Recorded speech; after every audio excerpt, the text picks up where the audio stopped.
Hello there, book lovers. So I haven't done a video in a while. I don't know why. I just haven't had any ideas. Haven't read any tags. Haven't had a review. Very soon, though, I'm going to be uploading my review for the last 3 books in the Giver Quartet. So look for that coming.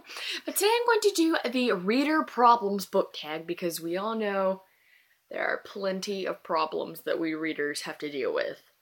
So here are the questions. The first one is, you have 20,000 books on your TBR. I actually just counted. I only have 54.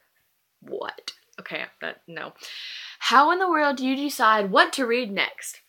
Now, I actually don't decide what to read next. I just kind of go with how I want. Like, if I'm reading a book and I decide to order one, like from Barnes & Noble, because I'm so excited and I really want to read it, then obviously I'll read that one next. Or if I have a new release that just came out, obviously. But most of the time I just go with how I'm feeling. Like if I'm depressed or if I'm sad or I just need something uplifting, I'll read a contemporary. If I want something action-packed, I'll read a fantasy. Or I sometimes will just gaze longingly at my shelf and pick out a book that I have had for like ever and haven't read. So I just kind of choose randomly. It's how I feel. It depends on my mood. It really does. Number 2. You're halfway through a book and you're just not loving it. Do you quit or are you committed? I am one of those people who loves pretty much every book. There is very rarely a book that I do not like.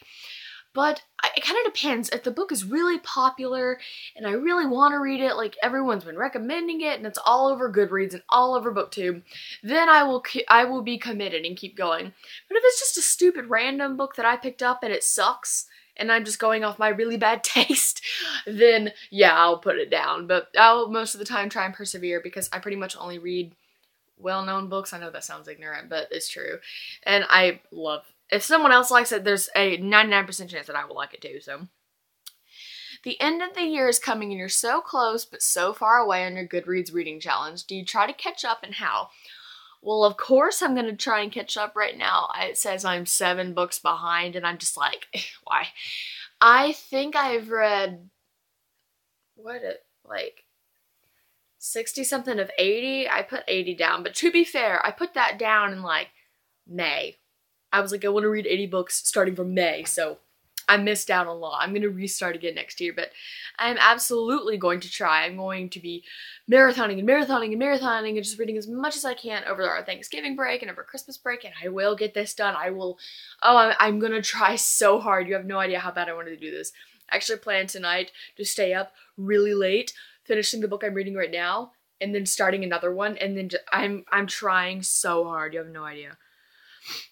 The covers of the series you love do not match. How do you cope? I don't cope.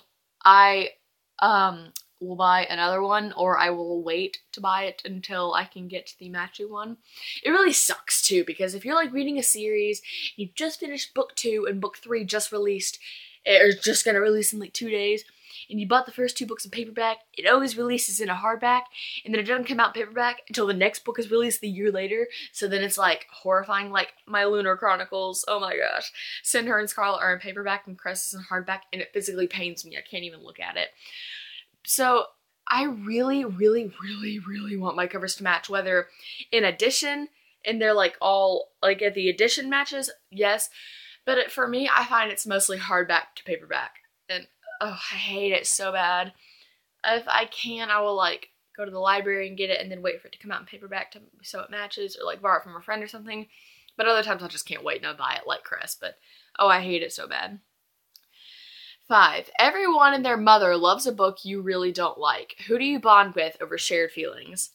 Me and Megan, you know Megan, she and I have very similar book tastes, so I can almost always, even if she likes the book and I hate it, I can normally tell her some things that I don't like, and she can be like, yeah, I agree, this character developed a little too fast, or this romance was dumb, or whatever. I can normally come together with her on that, but also just people on Goodreads, people who hate the book and write their hate comments, I'm like, yeah, girl, I get it. I totally understand. So Goodreads, honestly, is my best friend. And then BookTube, sometimes people don't like books that I don't like, and I'm like, I totally get it. I get you. 6. Have I been counting this whole time? I don't think I have. 6. You're reading a book and you're about to start crying in public. How do you deal? I don't. No, I just kind of cry, and I'm proud of it. I have this horrible habit. I am always in public when I'm reading the most intense scene of a book. I was in my first hour geography class when I finished The Death Cure. If you've read it, you know page 250. You know. I slam the book and I throw it on the ground and I just sit there and sob. We're having free time, so it's not like just during class. The Fault in Our Stars, I was in English class. I mean, I always read the worst parts of the book in public, so then my fangirl ego is out in the open for everyone to see, so it's, yeah, people think I'm weird. You have no idea the stares that I get. I don't even know. A sequel of a book you love just came out, but you've forgotten a lot from the prior novel. Will you reread the book, skip the sequel, try to find a synopsis on Goodreads, or cry in frustration? It depends.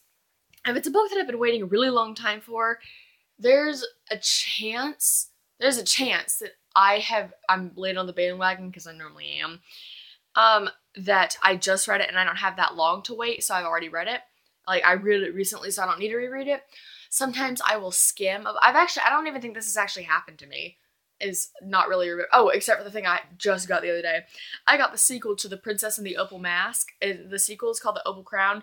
Don't remember the first one at all. I think there's a girl on it named Alara, but that is literally it. I don't know anything else.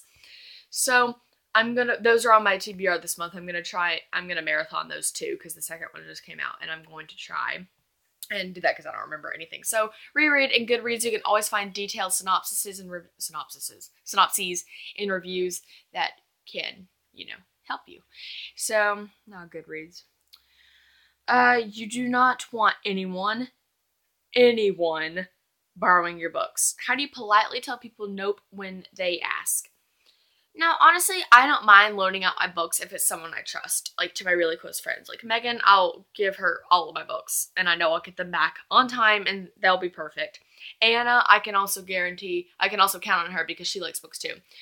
And other of my really close friends, I trust that they won't hurt my books because they know how I am, and I even slip a little list of rules in the front page. I'm weird, okay? But, so I do that, but I guess if I had to tell them no, I'd just be like, it just doesn't work out. I'm afraid to lose them, and I would break the ice with a joke like, you know how crazy I am, because everyone knows how crazy I am. So, I don't know. I don't really mind lending up my books as long as I know that I will get them back, and I check in with the person, like, daily, so, yeah. What does this say? Okay. You've picked up and put down 5 books in the last month. How do you get over your reading slump? What I think I do is, you just gotta keep going. If you really want to, keep going. You gotta think about what you want to read. Like, you need to think about how you're feeling. Like, if you're feeling sad, pick up a fun, light contemporary. It'll make you feel better. Or, vice versa, no matter what. So, because some people like a good cry, and I've come across so many comments like, do you have any books that will make you sob your heart out? And I'm like, okay. I don't even, those are the weirdest things. But, getting over reading slump is very difficult. You can either be that person who keeps trying to find a book to like, or you can just take a break. You can just stop reading for a little bit, because it's okay not to read all the time. It's okay to not have 20 books on your wrap up at the end of the month. It's okay. It is, because you don't want to make reading a chore. If you don't feel like reading, don't feel like you have to, because that won't make it fun. So just keep going. That's what I do. There's so many new books coming out that you're dying to read. How many do you actually buy?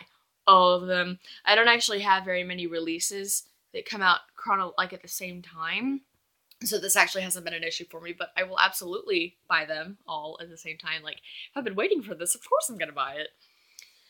After you've bought the new books that you can't wait to get to, how long do they sit on your shelf before you get to them? If it's a new release, it will be the first book that I read, because obviously if it's a new release and I went to go get it the second it came out and I really care about it, then I will obviously read it right then.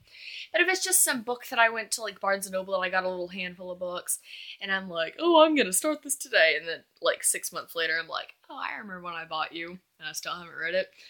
My TBR mood changes. Like, I plan, that's why I don't do TBR videos on it much, just because I plan what I'm gonna read, and then I'm like, I'm not gonna read that, what even?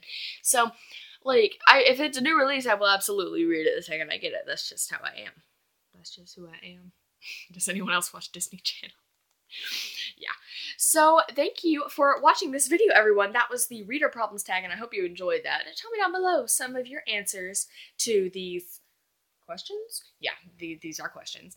And if you want to do this, go ahead and say that I tag you, because I tag all of you lovely book people, because all of you book people are lovely. Thank you guys so much for watching, and I'll see you next time. Bye.